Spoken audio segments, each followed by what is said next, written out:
Hello everybody, Karthik here from Music Marketing.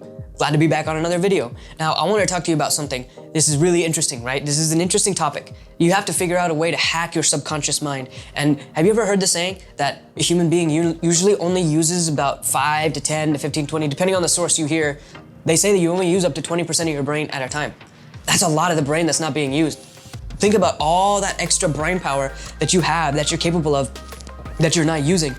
And if you can unlock that, if you can tap into that, your life will be limitless. You'll be able to expand your knowledge, your consciousness. You'll be able to expand your reality in ways that you couldn't even dream before. Now, all that might sound like mumbo jumbo woo-woo stuff, but it's really not. It's pretty simple, and it's all grounded in practical, real things that you can take action on right now that can impact your subconscious, and it can directly impact your everyday life. Now, let's take into consideration how the subconscious mind works in the first place.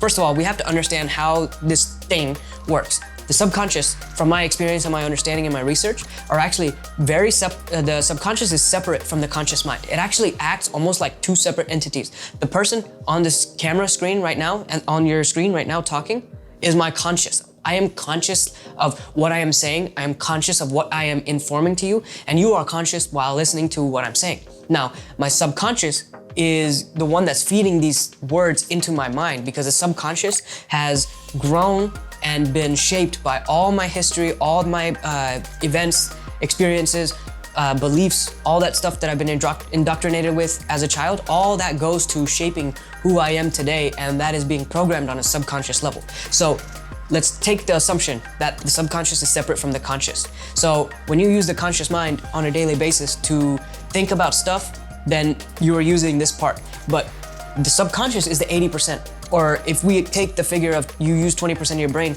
and the 80% is unused, then let's say the subconscious is that 80%. And I have a lot of reason to believe that is to be the case. That is the case. Now, the subconscious mind runs on programming. And in my experience, it runs just like a computer. And a computer basically runs like it's a computer program, right? You put in a set of code, it executes, and it spits out the result. Now, how does that relate to changing our reality? Well, we have to manipulate the actual programming that we are putting in the first place. We have to manipulate the input that goes in order to get the output that we desire. Now, I have another video that's going to be out called Garbage In, Garbage Out. So be sure to check that out. It goes a little bit deeper into this, but for the sake of this video, let's just take this concept. The subconscious runs on programming, right? So we have to figure out what negative programming are we putting into our mind? What positive programming are we putting into your mind? If you're watching this video and you're one of the followers of this channel, you're probably all about watching positive input and putting positive, success-oriented, growth-oriented stuff into your little brain, right?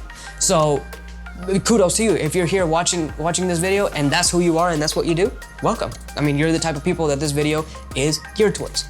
So let's say you are watching movies, right? And you're watching TV shows, which nothing wrong with that at all, but just all those movies and shows are subconsciously programming you in ways that you may not even be realizing.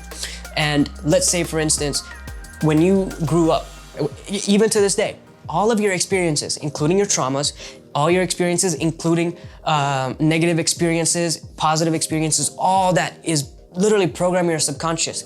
And your subconscious takes these events and circumstances and it says, okay, this experience was a negative one and I responded negatively. So let me put this into my framework. And now every time that a situation like this occurs again, I will respond in the same way because I have trained myself to respond in this way. So that's how the subconscious works. Now, we don't want this to be subconscious anymore. We want to tap into it and make it into our conscious. So what we do now is we consciously change and consciously be aware of what information we put into our subconscious. Now, whether that means continuing to watch these type of videos or surrounding yourself with the right type of people, or, there's hundreds of different ways that you can do that, but you have to. The first thing to do in the first place is, one, acknowledge it, two, take action on it. Once you acknowledge it and you start taking action on it, you can start improving it. Now, this is gonna be a little bit deeper into this topic, but most of the reactions, negative reactions we have, are based on fear. And fear has a very important part to play in our body and in our mind. It keeps us alive. Like a fear of dying is what keeps us from like falling off a cliff or jumping off a cliff or driving too crazy on the road and stuff like that. That fear is actually very healthy. but there are times when the fear is actually backfiring us and we don't even realize it's happening. Take this into consideration. There are people who are actually afraid of success. These people who are afraid of success are probably also afraid of money because they believe subconsciously that the money that they would get is meant for evil purposes. Like, there are people that think that. There are people who believe that successful people are evil people, or they believe that the people who get to the top have to get there by stepping on the little guy. Now, that's subconscious. Like, whether people realize it or not, there are people, I know people that are like that. You probably know people who are like that. Now, what we have to figure out is, what is my fear in the first place? What am I afraid of? Am I afraid of fear? Am I afraid of success? Or am I afraid of failure?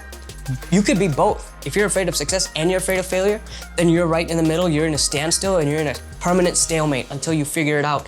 Okay, I don't like to fail, but I really, really, really, really, really want success. Now, how do I stop being afraid of success? Well, I have to analyze my beliefs. I have to analyze what my subconscious has integrated as part of its framework. Do I think that successful people are evil? If I do, how do I reframe that? Well, I watch all these videos about Jeff Bezos, Elon Musk. These guys are not evil people. These guys are geniuses. These guys have implemented excellent strategies in their organization, and they have developed companies and organizations that just blow me away. Like, I'm looking at them and say, wow, these guys did this. Of course, they had the help of all of their excellent team members, right? They had to have a solid group of core executives in order to even reach that vision, but the leader themselves is genuinely good people. They want to provide value to this world, and they have, and they're continuing to provide value to this world. So that type of information, knowing what I know now about that, like, I can start to plant the seed that success is not something to be afraid of. I actually can attain success. How? I got to put one foot in front of the other and keep doing what I have to do to continue growing and hitting the next level. Now, let's say I have a fear of failure, right? And a lot of people have this fear, and that's totally okay. It is what it is, and it's ingrained in our heads from childhood that we can't be a failure. If we're a failure, then we'll probably be a bum on the streets with no job, no car, no house, all that stuff. Like, we're subconsciously programmed this from childhood, whether we realize it or not. Now, that fear of failure is good. Like, use that fear of failure. That fear of failure is very helpful because it will keep you from going down a path that you don't want to go down. It's practical. And the subconscious has adopted that because it realizes if you go down that path, you're not going to be able to sustain yourself. And if you fail way too often, then it's going to, like, I don't know, it's like your subconscious is trying to protect you. But here's the thing, not all failures are bad. Failure can actually be a very good thing. And in fact, as weird as it sounds to say this, you should fail all the time. You should always fail, because every failure that you experience is going to shape your reality into understanding what not to do, or it'll tell you what to do next time better. So the fear of failure, while it has a practical purpose, it also has a limiting part in your reality. So try to analyze it. Are you afraid of success? Are you afraid of failure? Are you afraid of money? Are you afraid of people? Are you afraid of talking to people? Are you afraid of rejection? Like, all these things, start analyzing them. Analyze them, go to the core at how they impact your reality, and start finding ways to reverse that. If you're afraid of talking to people, well, and that's okay. There's a lot of people who are afraid of talking. Me sitting here in front of this camera, rambling on about all this nonsense, this is not something that I've always been decently good at.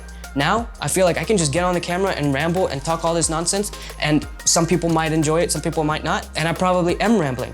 But at least I did it often enough to have the confidence to know that I can provide value to this world by being on camera. But there's a lot of people who are afraid of getting on camera, and that's what stops them from starting a YouTube channel, or that's what stops them from making video content or something like that. But that fear has to be reversed somehow. It has to be removed. And the only way to do that is to face your fears head on.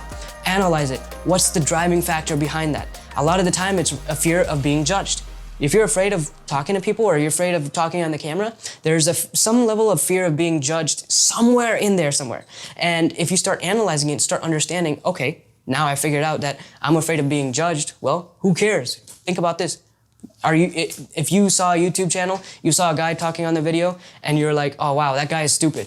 Let's say a year from that moment, you're probably not even going to remember who that guy is. Like, it's just, that's not relevant. It's not relevant to who you, what you choose to put into your reality. So your mind doesn't even hold on to it. It goes to your long-term memory, and you'll never consciously think about it again. So just use that information, because If you don't judge other people a year after seeing something that you don't like, why does it even matter? Why is that fear even relevant? Why are we even talking about it right now?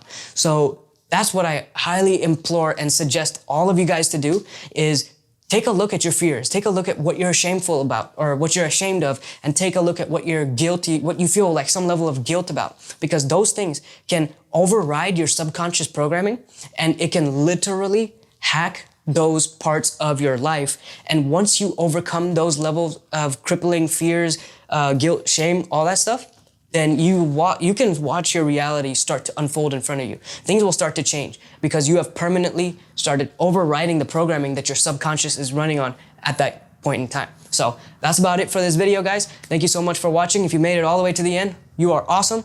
And don't forget to like, comment, subscribe if you found value in this video. If not, please comment and tell me what I could have done better. We're always here to learn. We're always trying to grow, and we're always trying to improve. So that's about it. Take care, guys. Thank you.